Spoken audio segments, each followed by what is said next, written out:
రాష్ట్రమంతా ఎంతో ఉత్కంఠగా ఎదురు చూస్తున్నటువంటి రోజు రానే వచ్చేసింది.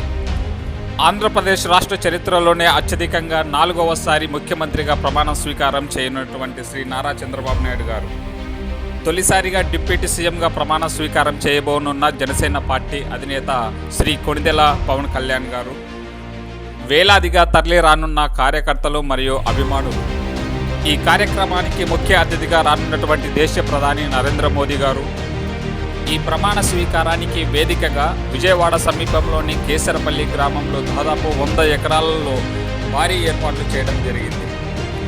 రాష్ట్ర ముఖ్యమంత్రితో పాటుగా ప్రమాణ స్వీకారం చేయనున్న మంత్రివర్గం అత్యధిక మెజారిటీతో కూటమి ప్రభుత్వం ఏర్పాటైన సంగతి మనకు తెలిసిందే. ఈ కార్యక్రమానికి పలువురు ప్రముఖులు మరియు రాష్ట్ర ముఖ్యమంత్రులు హాజరు కానుండడంతో భారీ ఎత్తున భద్రతా బలగాలను ఏర్పాటు చేసిన పోలీసు శాఖ. మరిన్ని అప్డేట్ కోసం మా ఛానల్ని సబ్స్క్రైబ్ చేసుకోండి, లైక్ చేయండి, షేర్ చేయండి. మీ అభిప్రాయాలని కామెంట్ రూపంలో తెలియచేయండి.